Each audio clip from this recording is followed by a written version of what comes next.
I have this love-hate relationship with TikTok. I just hate it. But that's where the people are. That's where the people are.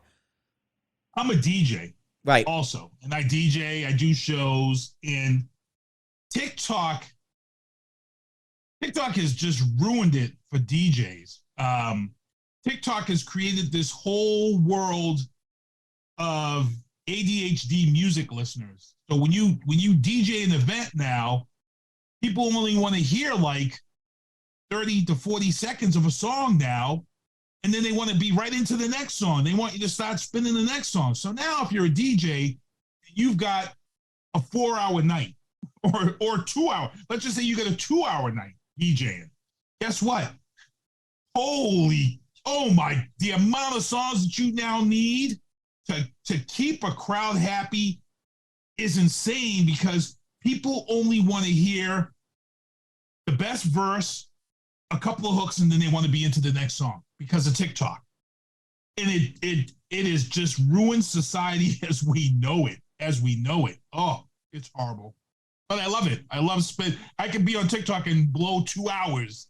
See, I don't watch TikToks. I also have a very specific TikTok strategy. So what I do on TikTok, I try and release 1 to 3 a day, sometimes 4 if I'm crazy.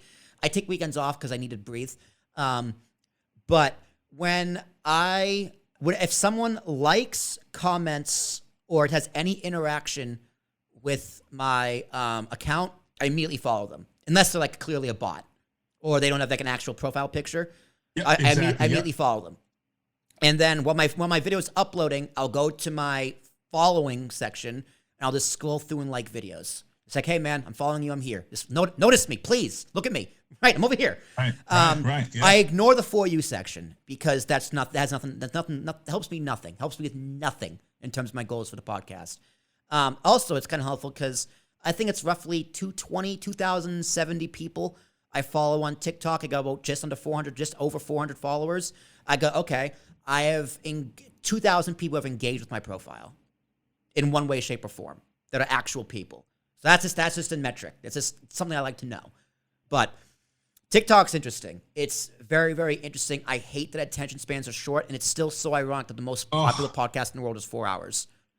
Oh, it's killing us. It's killing. Like I said, and I'm sure if any other DJ comes across this, they're gonna say the same thing. Oh my God, TikTok it's a love-hate relationship. It's killing us as far as when you're doing an event, but as far as it's really helping get music out there. To be honest, yes, it does. It does launch off music. Yeah, you have groups like Fleetwood Mac whose songs end up in the top 20 again because of a TikTok video of a guy on a skateboard. You have videos of all these people who are dead and gone that are now reaping royalties because a 30-second TikTok clip. Yeah. It's insane. Like, that new song, it's called Calm Down, I think. It's okay, yeah.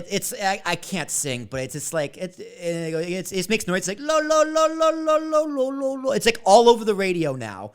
But that song is now mainstream because it blew up on TikTok. Like my girlfriend and I, we have a shared Spotify playlist that when we go on long car rides, we'll just put it on. And for 3 hours, it's some of my songs, some of her songs. That song was on our playlist months ago. She put it on to her credit because she found it on TikTok, and now it's blown up mainstream. Right. So, it's and insane, another reason why I say quantity is because you never know what's going to explode. You never know what's going to be a most famous hit. Like I posted TikTok, 16,000 views, 16.5, I think, as of recording this. We were in studio. Christian Wright, who's a studio partner in Montclair, New Jersey. We were talking about colorism. The conversation was, can you be racist to white people, or can black people be racist to white people, whatever. He was talking about colorism. So him being Hispanic, he was talking about Spanish colorism. So I posted on a Wednesday night at 11:30. Next thing I know, it exploded in terms of what I consider exploding. And that is not at all what I thought was going to be popular on TikTok or anywhere else. I was just like, I do quantity because I don't know what's going to go viral. I have no idea what's going to go viral. What I think is good, other people can think is ass, and vice versa. Right? Yeah, it's weird. Yes, it is. It is funny. It's weird, and for one of the things that I've been doing that I know drives people crazy, like when I watch a football game, a Pats game, I take my tweets, my thoughts that happened during the game, put it to music, and I create a reel. And if a play happens or whatever, and I do this all football season. And what I didn't realize is that I'm getting one post about something during the game. If I take a little bit of time and put a little music clip to it and put it as a reel, I'm getting 1,000 or more hits off that tweet about the game or about that reel that I'm sharing across. It's insane. So I've been doing it, and people like, well, why do you do it? And it's like, because it's bumping me up like no tomorrow. Just those little tweets. It's amazing because a lot of people can't watch the game, so they want to hear the funny, quirky things I say about sports and games. It's been working for me. I'm going to keep doing it. Yeah, I mean, us as content creators, right? We can't pick and choose how people consume our content. That's not what we do. We create the content for others to consume. So you got to follow the market. You got to follow where the people are.